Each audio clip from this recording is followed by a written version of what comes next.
Bueno, lo que hemos visto hace un ratito. Y aquí, a esto quería ir. A ver, en cuanto al tratamiento, la policitemia neonatal, si el hematocrito central es mayor del 65%, por si acaso, central tiene que ser tomado en una vena y no por capilar.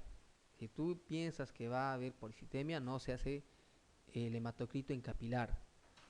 Lo mejor y lo más ideal es hacer en la flexura del codo. ¿Ya? Bien, si encontramos un hematocrito mayor del 65%, estamos frente a una policitemia. ¿Sí? No hay vuelta a quedar. Ahora veamos, ¿será sintomático o será sintomático? Si es asintomático y está entre 65 y 70, o sea, 65 hasta 69, solo lo observas. Entonces, asintomático de 65 a 69, solo lo observas. Y bueno, con un control posterior, ¿no? Porque este chiquito puede tener 65, 67 y le toma 6 horas después y puede estar pues en 70 en esos pacientes. ¿Qué hice acá? Si pasa de 70, recambio sanguíneo parcial. Entonces, ¿se pueden tratar algunos síntomas asintomáticos? Sí, siempre y cuando el hematocrito pase de 70. ¿Ok? Los sintomáticos. Si el hematocrito está entre 65 y 69, se trata. Si está más de 70, se trata. O sea, cualquier paciente con policitemia que tenga síntomas, se trata, se encuentre en el valor que encuentres. ¿Sí? Solo los asintomáticos se tratan aquellos que pasan de 70. ¿Recuerdan la fórmula? Seguro que lo tienen en sus separatas para que recuerden. Este es el volumen sanguíneo del recién nacido por el hematocrito observado menos el hematocrito deseado sobre el hematocrito observado. ¿Qué pasa si yo tengo un niñito con hematocrito en 70? ¿Qué voy a hacer? Voy a tener que hacerle sí o sí un recambio, ¿sí? Entonces, si está en 70, que sería el hematocrito observado, ¿cuánto creen que yo le podría bajar a este paciente? ¿A cuánto tú le bajarías? O sea, ¿me entiendes este hematocrito deseado? Tú tienes que poner un ideal. ¿A cuánto le quieres bajar a ese paciente? ¿Le quiero bajar a 65? ¿Le quiero bajar a 50? ¿A 40? Más o menos se baja no más de 15%. Entonces, uno tendría que colocar allí, pues, ¿cuánto? 55, ¿no? Entonces, ¿cuánto te va a salir acá? 15, ¿sí? Y el volumen sanguíneo del recién nacido, ¿cómo es el volumen sanguíneo del recién nacido? Va a depender si es a término, de término, ¿no es cierto? Eso depende mucho en qué, en qué edad se encuentre el recién nacido. Digamos que sea un niño a término. ¿Cuánto más o menos el volumen sanguíneo? 80 mililitros por kilo, ¿no? Sí, entonces, así es como se hace, pues, ¿no? 80 por 15 y entre el hematocrito observado lo que te sale, digamos que te salga 40, eso es lo que tú le tienes que sacar, ¿sí? Entonces, este recambio sanguíneo parcial es la famosa exsanguíneo transfusión parcial, ¿sí? Entonces, ¿por qué les aclaro un poquito esto? Vean bien este gráfico. En la policitemia, el tratamiento es exsanguíneo transfusión parcial, ¿sí? Mediante esta formulita, si te salió, digamos, 50 cc, lo que vas a hacer es, le sacas 50 de sangre y le pones 50 de solución fisiológica, ¿no? Se cambia, siempre lo que tratas de hacer es diluir la sangre, pues, ¿no? Entonces, este pequeño está bien atento a lo que estamos haciendo. Exsanguíneo, transfusión parcial, el objetivo es la hemodilución a través del recambio isovolumétrico de sangres por otros fluidos y lo que se utiliza son los cristaloides. Hay que estar, como este chatito de acá, policitémico, bien atento. En neonatología uno tiene que estar fijándose cada aspecto en estos recién nacidos. Cómo llora, cuál es su llanto, si está simétrico sus reflejos. Generalmente cuando uno ve un recién nacido y hace un examen físico, coloca básicamente moviliza extremidades de forma simétrica. Eso es un punto importante. Porque uno dice moviliza extremidades en recién nacidos, tiene que ser simétrico o asimétrico. Eso es lo que les comentaba de ese pacientito que finalmente tenía una hemiparesia en el lado derecho.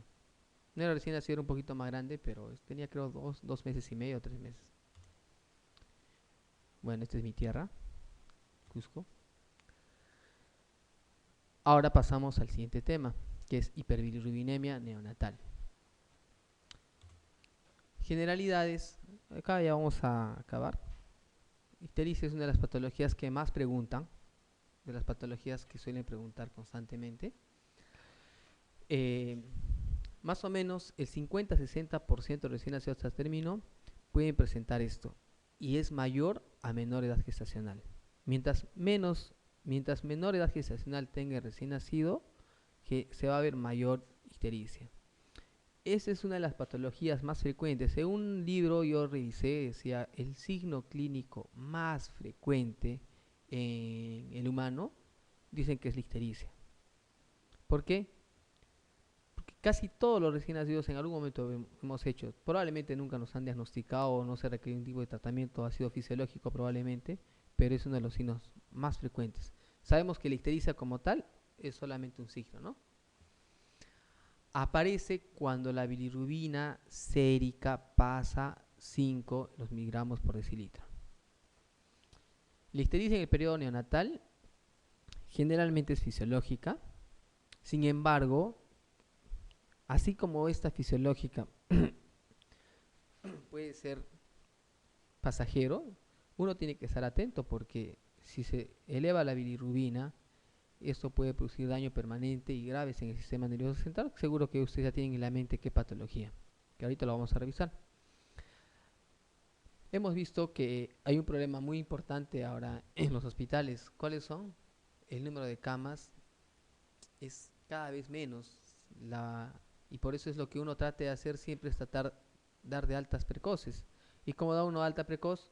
¿Qué pasa con el recién nacido? Dificulta su detección, obviamente el manejo, y va a facilitar las complicaciones. Entonces, cada vez que uno tiene a un recién nacido y le dieron de alta a las 12 horas, uno debe colocar recién nacido con alta precoz. Muy importante, porque de esa manera tú vas a saber, o el médico que lo vea en algún lugar, un día después o 2 días después, vas a saber de que algunas cosas tal vez no se ha podido hacer en ese niño por esta característica, ¿no? Algunas consideraciones. La vida media del glóbulo rojo neonatal va de 60 a 90 días. Es distinto al nuestro, ¿no? ¿Cuánto es el nuestro? 120, ¿no? Por lo tanto, en estos neonatos va a existir un aumento en la producción de bilirrubina. La membrana del glóbulo rojo es frágil. Como es más frágil, va a vivir menos tiempo. Existe mayor volumen de glóbulo rojo neonatal. Aumento de eritropoyetina. Mientras más pequeño sea, ¿recuerdan la fórmula que les dije de recambio en la policitemia? Mientras más pequeño es el pacientito, el volumen es más. Por ejemplo, ¿no? Puede ser 90 mililitros hasta casi 100 por kilo si el pequeñito, digamos, tiene una edad gestacional menos de 28, 27 semanas. ¿Entienden? Mientras más pequeño sea, su volumen es más. Entonces, por lo tanto, ya de por sí en los neonatos, el volumen sanguíneo es alto, ¿no? Existe de por sí también en un neonato un déficit en el glucuroniltransferasa. ¿Qué hace esta glucuroniltransferasa? ¿Recuerdan? Ahorita lo vamos a ver.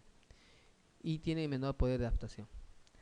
Existe una inmadurez en el sistema de conjugación. El hígado obviamente no es tan maduro y por lo tanto va a existir una inmadurez y por lo tanto va a existir una limitación para la conjugación de la bilirrubina. La fuente predominante de bilirrubina, ¿cuál es? La hemólisis, ¿sí? Existen dos tipos, ¿no? La hemólisis y la ¿cuál es? La hemólisis y, ¿recuerdan? Esto es hemólisis básicamente de los glóbulos rojos y el otro es la eritropoyesis ineficaz, ¿no es cierto? Esa que también se puede dar en los recién nacidos. Entonces, el EM, cuando se degrada el glóbulo rojo, el EM va a ser degradado por la hemoxigenasa y lo que resulta va a ser la liberación de hierro y la formación de monóxido de carbono y biliverdina. O sea, lo que va a pasar es esto. Ahorita vamos a ver un gráfico, pero lo primero es glóbulo rojo, se degrada, se convierte en biliverdina. Esta biliverdina en la sangre es reducida a bilirrubina por la biliverdina reductasa. Hasta ahí seguimos en la sangre, ¿sí? Entonces, esta biliverdina se convirtió en bilirrubina por medio de la biliverdina reductasa. Esta bilirrubina, ¿dónde va a entrar? Recién al hígado. Y por medio de algunas ligandinas, ¿recuerdan? La ligandina X y Y, va a ser modificada a una forma conjugada excretable. O sea, la biliverdina indirecta o no conjugada antes que entre al hígado. Estamos hablando de los hepatocitos, porque obviamente se van. ¿Qué va a pasar? Tiene que conjugarse y recién de esa manera entra al lumen intestinal. ¿Sí? Es desconjugada por la flora bacteriana, luego esta bilirrubina se reabsorbe y luego una parte de la bilirrubina va a pasar por las heces y otra parte va a ser reabsorbida. ¿Sí? Entonces, ¿recuerdan esto? Hematopoiesis inefectiva y por la hemólisis de los glóbulos rojos, el 75% es por lisis, ¿sí? Bueno, lo que se va a producir es la biliverdina reductasa. Esta biliverdina por medio de la biliverdina reductasa se va a convertir en bilirrubina indirecta, ¿sí? Lo que quiero que vean es esto. La bilirrubina indirecta es liposoluble. Por lo tanto, este no puede pasar directamente a la parte entérica, ¿sí? A la parte intestinal, porque esto va a pasar por medio de los conductos. Esta bilirrubina indirecta es la que se va a unir en la sangre con la albúmina sérica, ¿sí? La bilirrubina indirecta, al unirse con la albúmina sérica, va a ser transportado, va a llegar al hígado. ¿Y qué pasa si no hay mucha albúmina? Va a quedar bastante bilirrubina indirecta suelta. La bilirrubina indirecta es la que produce alteración a nivel cerebral, ¿no? No la bilirrubina conjugada. La bilirrubina indirecta, que no está unida a albúmina sérica, es la que va a producir alteración.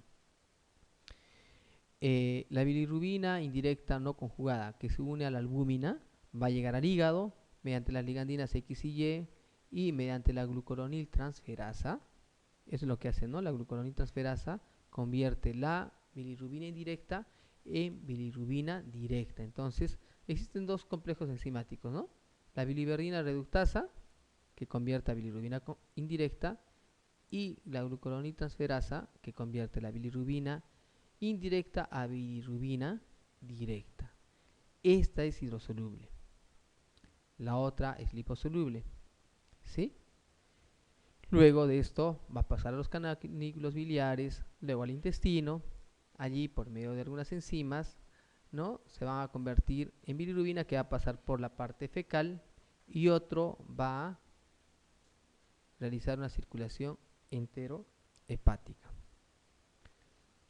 Recordamos que la bilirrubina, lo que se produce es esta bilirrubina que se produce en el feto, pasa por la placenta y el hígado materno es quien va a metabolizar. Sin embargo, el metabolismo debe ser asumido por los respectivos órganos del sistema y sistemas de recién nacido cuando él, obviamente, bueno, valga la redundancia, nace, ¿no? Entonces se necesita, por lo tanto, una adecuada maduración, y en estos recién nacidos la maduración es pues bastante disminuida, ¿no? Acá, bueno, esto es todo un cuadro bastante grande, como al inicio se produce un aumento de la producción de la bilirrubina. Todo este complejo enzimático a nivel hepático va a existir una limitación para la conjugación. Hemos visto ya que esta bilirrubina más la albúmina sérica va a llegar al hígado, y aquí lo que va a suceder es que en el hígado, por medio de la glucuroniltransferasa, se va a convertir en bilirrubina conjugada. Sin embargo, esta conjugación no se lleva a cabo de forma adecuada porque los órganos no están completamente maduros. Luego esa bilirrubina conjugada va a pasar por los conductos, ¿no? Los canales biliares a la parte entérica, y lo que se va a observar allí es que se va a observar una circulación enterohepática u otros van a irse por la parte de por las heces, ¿no? A nivel, lo que estamos viendo acá son factores que van a condicionar, ¿no?, la ictericia fisiológica, aumento de la producción, limitación para la conjugación de la bilirrubina y aumento de la reabsorción intestinal, ¿no? ¿Qué es lo que tenemos que ver en un recién nacido? ¿O cuál es la aproximación clínica? Un recién nacido terminó con ictericia, fundamentalmente descartar una causa patológica, primero, ¿sí? O es fisiológica o es patológica. La primera y más frecuente en las patológicas es la hemólisis, ¿no? ¿Qué debemos de considerar? Una buena anamnesis, niños anteriores con enfermedad hemolítica. Esto es muy importante. Estaría muy mal que nosotros tengamos un niño que haya hecho ictericia por hemólisis y que no se tome en cuenta ningún factor cuando esta señora esté embarazada de otro niñito, ¿no? Entonces, incluso lo que se hace con niñitos, que lo vamos a ver en otra clase, la enfermedad por isoinmunización RH, lo que ni bien uno capta a una mamá con RH negativo y su esposo RH positivo, lo primero que tiene que hacer es captar a la mamá, indicarle que su parto tiene que ser dado en un establecimiento de salud de alta complejidad o de nivel 3 para arriba. Y segundo, que ya una vez captado en un hospital, se le debe concientizar de que debería de tener incluso sangre guardada, ¿entiende? Entonces eso es importante. Muchas veces hemos tenido niñitos con alteraciones, ya incluso con antecedentes, y una vez que nace, eso se debe detectar de inmediato. Se toma sangre del cordón, uno toma algunos criterios, la bilirrubina que pase. Si un niñito que ni bien nace pasa de 5, ese chiquito ya definitivamente, ni bien nace, estamos diciendo, ¿no? O tengo un hematocrito menor de 32, se tiene que hacer una sanguíneo transfusión total. Entonces, son criterios que uno toma, pero uno tiene que anticiparse, ¿no? Ya conseguir sangre en ese momento para ese niño es bien difícil. No debe conseguir sangre RH negativo. Antecedentes prenatales, como le estaba comentando, si ya ha presentado niños anteriores con hiperbilirrubinemia que no ha sido explicada, también es una de las causas. Obviamente antecedentes étnicos, por ejemplo, deficiencia de la glucosa 6-fosfato, antecedentes de parto traumático. Si tiene un cefalohematoma, ese paciente puede hacer una ictericia, ¿no? Por la hemólisis alta que se va a observar. Al momento de la aparición de la ictericia, eso es importante. Toda ictericia antes de las 24 horas es patológica, ¿no? Es patológica hasta no probar lo contrario. Mientras más precoz, es más urgente el estudio. Si tú tienes un niñito que captaste una ictericia antes de las 3 horas, es obviamente distinto a captarlo después de las 12 horas, ¿no? Si es antes de las 3 horas, tienes que pensar que es hemólisis. Y tienes que tomar un montón de exámenes, que lo vamos a ver ahorita. Si aparece antes de las 6 horas, considera en primer lugar enfermedad hemolítica por incompatibilidad de RH. Ascensos rápidos en los primeros días, por ejemplo, más de 5 horas, más de 5 miligramos en 24 horas. Considera una etiología patológica. Y ascensos de 0.5, sí o sí se hace, se debe considerar hemólisis. ¿Entienden esta parte? 5 miligramos en 24 horas. Lo que uno hace es, por ejemplo, les pongo un caso. Tenemos un niñito con bilirrubina por ejemplo, que tenga 2 días de vida y tenga bilirrubina de 8 en ese momento. Le tomas un nuevo control a las 6 horas y te sale 14. Parece que para ese niñito, digamos de 48, 72 horas de vida, digamos, probablemente si tú ves en una curva, que hay unas curvas de Butani, que lo van a ver luego, probablemente con esa bilirrubina, ese paciente no entraría ni a fototerapia ni a nada. Pero lo que tenemos que ver es la velocidad de ascenso. ¿Alguien tiene calculadora? ¿Cuánto sería de 8 a 14? ¿Cuánto ha subido? 8 a 14, 6. 6 entre ¿cuántas horas? ¿Me entienden, no? Lo que quiero decir es, digamos que eso haya pasado en 6 horas, 6 entre 6 es 1, 1 es demasiado, o sea, la velocidad de ascenso es 1 miligramo por hora. Si ustedes dividen 5 entre 24, 5 entre 24 sale 0.2. O sea, velocidades de ascenso más de 0.2 miligramos es patológico y ese paciente requiere fototerapia. ¿Sí? Esto creo que es 14 entre 24, me parece. Pero digamos, ascensos de 0.5 miligramos por hora, tienes que considerar sí o sí hemólisis y probablemente este paciente requiera exsanguinotransfusión. Entonces, hay algunos conceptos que uno toma para hacer fototerapia o para hacer exsanguinotransfusión. Para fototerapia, las curvas, y según la edad gestacional que se encuentra, mejor las horas de vida que tiene, y lo otro es la velocidad de ascenso. ¿Ok? Entonces, dentro del examen físico, pues uno tiene que hacer un examen completo, buscar y orientarnos de forma especial, buscar hematomas, equimosis, hepatosplenomegalia, evaluar la intensidad de la ictericia de acuerdo a su progresión céfalo-caudal, ¿no? Ustedes saben que la ictericia es céfalo-caudal. Y acá hay una regla, ¿no? Que esto es de Kremer. Por ejemplo, acá zona 1, zona 2, zona 3, hasta acá la parte del muslo, zona 4, que es hasta los pies, y zona 5, que es toda la parte de palmas y plantas, ¿sí? Zona 1, que va desde 4 a 6, zona 2 hasta 9, zona 3 más o menos hasta 12. Cuando ya uno llega a zona 4 tiene que asustarse, ¿no? Por eso es lo que normalmente hace uno cuando tiene ictericia, lo coge al niñito y empieza a presionar, ¿sí? Presiona, y si la ictericia crees que está a nivel de las piernas, de la pierna, uno ya tiene que considerar que ese paciente probablemente tenga más de 18, 15, 16, 17, 18, ¿no? Y si ya llegó a los pies, entonces lo que uno hace es en la misma palma y en las plantas. Y si ves que hay ictericia allí, ese paciente está con una ictericia patológica.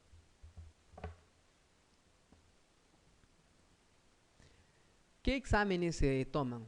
Todo es en base a la fisiología, ¿no es cierto? Lo que toma primero es un grupo y factor. Y lo que se hace es un CUMS directo. Ustedes recuerdan, en las incompatibilidades, se han hecho ginecología, seguro hicieron esto. Lo que se hace es el CUMS en la madre, el CUMS indirecto, ¿no? O sea, para ver isoinmunización o incompatibilidad RH, si le van a colocar inmunoglobulina anti-D a la madre, ¿no? Tienes que buscar el CUMS directo, no el CUMS indirecto. El CUMS directo se hace al feto, al recién nacido, y el indirecto a la madre. Bueno, grupo RH y CUMS directo son los de mayor rendimiento para pesquisar una enfermedad hemolítica por insuminación, porque esto es lo que más nos asusta, pues, ¿no? Luego buscas otros aspectos. La bilirrubina, que va obviamente de la bilirrubina total, repetirlo en caso de que haya discordancia con la clínica. Ustedes saben muy bien que hay muchos problemas con laboratorios y uno puede ver a un niño con una bilirrubina, con una ictericia tan alta y te sale una bilirrubina baja, o al revés. Entonces, son aspectos que debe tomar en cuenta. Y los otros exámenes que deberíamos de tomar es la hemoglobina, el hematocrito, reticulocitos, frotis y lámina, frotis que es la lámina periférica, y algunos exámenes específicos dependiendo de con qué paciente te encuentres, ¿no? Qué tipo de alteración y a qué patología tú podrías estar asociando. Entonces, ¿qué se hace?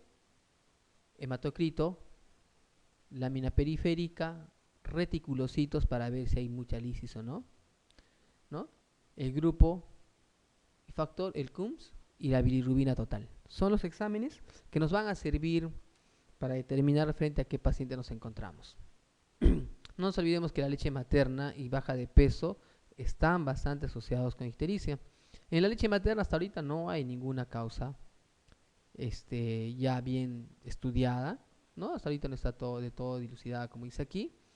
Y se creía antes que había un metabolito de la progesterona que era un pregnanolol, que sin embargo parece que esto no, unos decían que sí se ha asociado, pero hasta el momento no hay nada concluyente. Eh, el bajo peso también tiene que ver mucho. En cuanto a la ictericia fisiológica, se da en casi todos los recién nacidos. Es una elevación de la bilirrubina no conjugada durante la primera semana de vida. La resolución es espontánea. Miren, fisiológica dura hasta la primera semana, algunas veces 15 días, pero generalmente en la primera semana suele desaparecer. ¿Sí? Nunca es antes de las 24 horas. Antes de las 24 horas debe ser considerado como patológico, sí o sí. ¿Cuáles son los criterios de exclusión? Bilirrubina no conjugada. Entonces, para decir ictericia fisiológica, dos aspectos con respecto a la bilirrubina. Que la bilirrubina sea menos de 12. O sea, si es mayor de 12, debemos de pensar que esto no es fisiológica. Bilirrubina mayor de 15 en pretérminos, debemos de pensar que no es fisiológica. La velocidad de ascenso mayor a 5, ¿recuerdan? Velocidad de ascenso mayor de 5 es 5 entre 24, 0.2 miligramos por hora. O sea, si hay una velocidad de ascenso mayor a 0.2 miligramos por hora, debemos de pensar de que no es fisiológica. Y si la bilirrubina conjugada, porque la ictericia fisiológica es generalmente por a predominio de la bilirrubina indirecta, ¿no es cierto? Si es mayor de 2 miligramos, debemos de pensar que no es fisiológico.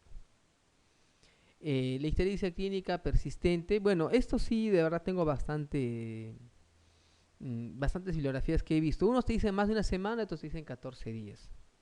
La mayoría, bueno, acá le puse una semana, pero la mayoría ponen acá 14 días. Acá les voy a pedir que le pongan 14 días, ¿sí? Y acá 21. Entonces, 14 días generalmente en recién nacidos a términos y 2 a 3 semanas en pretérminos. O sea, ¿qué quiere decir?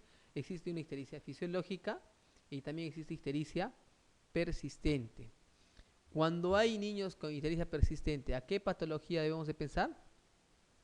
Al toque, uno tiene que pensar siempre en hipotiroidismo. Entonces, no se olvide, niños hipotiroideos, niños con ictericia, macroglosia, hernia umbilical, fontanela grande, ¿qué debes pensar? Hipotiroidismo, ¿no? Fontanela grande, macroglosia. Bueno, mientras más grande sea, ya lo que se asocia es pues estreñimiento, ¿no?